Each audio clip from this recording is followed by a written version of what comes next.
Welcome to part 4 of the origins of the Cold War. Now we're going to talk about espionage and escalation.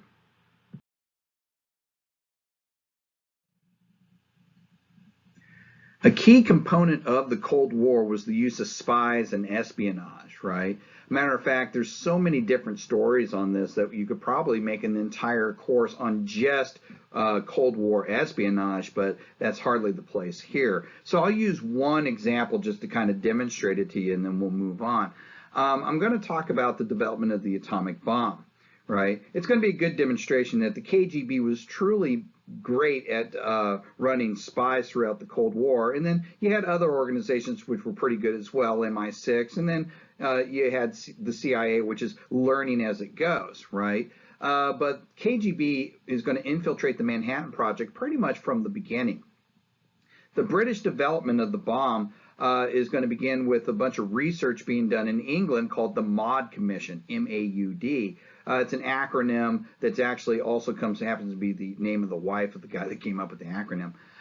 Anyways, in there was a German refugee and physicist by the name of Klaus Fuchs. Klaus Fuchs had fled Nazi Germany and was very readily accepted by the British. What the British didn't know was that the KGB, before he even left Germany, had already recruited him. So he was already a spy for the KGB when he was on the Maud Committee. When the United States began the Manhattan Project, all the members of the Maud Committee went to the United States, and the Maud Committee got rolled into the Manhattan Project, which means Klaus Fuchs ends up in Los Alamos watching the development of the atomic bomb, right? He's actually involved in the process. And on top of that, the man has a photographic memory. So he doesn't even have to steal documents to report them to the Soviets. He just has to see them, right? And he can recreate them and send them off. But that's not the only spy ring going on. Klaus Fuchs will be caught in England in February of 1950, right? When facing a potential of a very lengthy prison term, he decides to give up some of the other known spies that he knew of, at least in the Manhattan Project. He fingered a man named Harry Gold. Harry Gold was a courier for the Soviets, right? And so Harry Gold will be picked up by the FBI, and he will then say, well, I was only transporting information from a machinist in Los Alamos by the name of David Greenglass. That's where I was getting all my stuff from, right? David Greenglass then is arrested. This whole network starts to unravel. David Greenglass says, well, I was only doing it for my sister and my brother-in-law, Ethel and Julius Rosenberg. They're the ones that recruited me. Again, he's looking at the potential. Now you're in the U.S. legal system. He's looking at the potential of the death penalty, right? So in order to keep that from happening, he fingers his own sister and her husband, Julius Rosenberg, right? So these two are picked up, and they were the masterminds of the leader of the spy ring, right? Ethel and Julius Rosenberg will be convicted of espionage on March 29th, 1953, in a very short trial. It only begun March 6th. And they will both be sentenced to death, right? They'll be sentenced to die in the electric chair. Fuchs himself had gotten a 14-year sentence there in England. Harry Gold will get 30 years in prison through all this, and Greenglass, for turning in his sister, will get 10 years. But his sister and Julius and Ethel Rosenberg will both go to the electric chair, and they'll both end up dying. Obviously, that will get you relegated permanently to the kiddie table at Thanksgiving gatherings. The fruits of the labor of this spy ring was pretty evident pretty early on.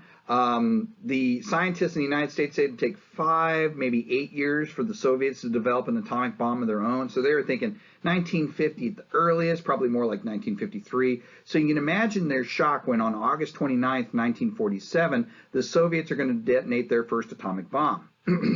It's going to cause a ramping up of the U.S. project for its next generation bomb, the hydrogen bomb.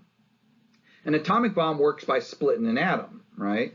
A hydrogen bomb works by fusing two atoms together, right? You split a uranium atom, it releases a lot of energy. You take two hydrogen atoms and smash them so hard together that they become helium, that releases exponentially more energy, right? You end up with a huge explosion as a result, right? To put it in perspective, a atomic bomb can be measured in the kilotons, the thousands of pounds of TNT to make the same size explosion. That's how you measure these things. The fusion bombs, the hydrogen bombs, are measured in the megatons, the millions of tons of TNT, right? On November 1st, 1952, the U.S. is going to detonate its first hydrogen bomb on Inuit Atoll in the Pacific. The Soviets will follow suit the next year. On August 12, 1953, they'll detonate their first hydrogen bomb. On October 30th, 1961, the Soviets will even show how big these bombs can get when they detonate a bomb called Tsar Bomba. Tsar Bomba was designed to be 100 megatons, 100 million tons of TNT if you want to create the same size explosion, right? They were so afraid it was going to strip the atmosphere off of the planet that they took the booster off of it, and it only yielded about 53 megatons. This is still a gigantic explosion, right?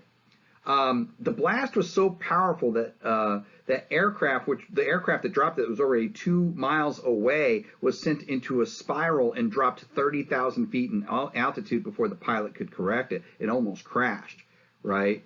Now, a bomb this size militarily is almost useless, but the reason why the Soviets tended to build larger bombs is that they didn't develop guidance systems the same way the United States did. Like, the United States would develop a guidance system that could hit a soccer field, right?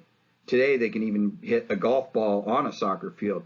The Soviets, if they had a guidance system that fired at New York, they maybe hit the city, but maybe hit the outskirts of it. So how do you take care of the difference? You just make it big enough that it don't matter, right? What results is both sides start building large numbers of nuclear weapons. You start to develop nuclear stockpiles. You start having this balance of terror. Before you know it, both sides have enough nuclear weapons to completely annihilate all life on the other side, right? This actually creates a very uncomfortable peace and one of the most appropriate acronyms ever created.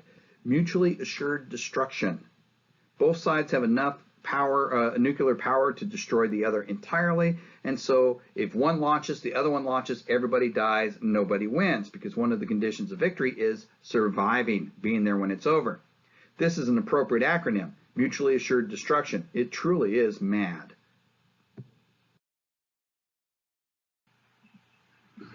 We also get during this time our next Red Scare. Similar to like what happened with the Palmer raids in 1919 and 1920, Joseph McCarthy is going to go on a crusade to try and root out communists in the United States.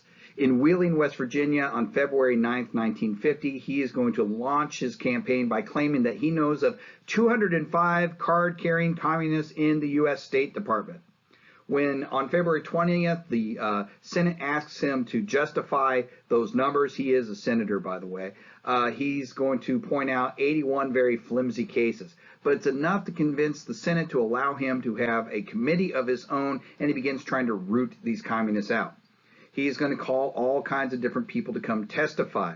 And it's kind of a ridiculous show. McCarthy's trying to eye advancement of his own career, much like Palmer kind of was with his Palmer raids, and ultimately to the same end. When Joseph McCarthy began attacking members of the United States Army, and you started to sit down in the evening, you're watching TV, you're watching the news, and you're watching Joseph McCarthy attack these guys who are wearing silver stars, World War II veterans, and claiming that they're communists, it's not too long before the Senate will finally, by 1954, censure McCarthy, end his committee, and McCarthy's going to take on a new hobby. He's going to take on professional alcoholism, and he's literally going to die 3 years later.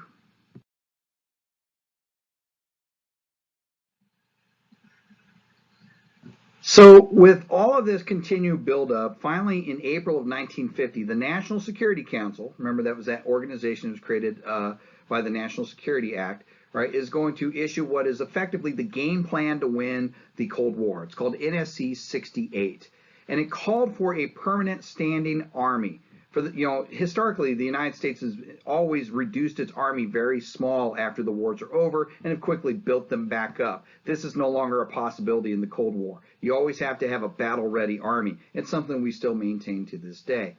As a result, upwards to 50% of the gross national product will be pushed towards military defense spending. Right? NSC proposed an increase of the defense budget from 13 to 45 billion annually, just there in April 1950. Right?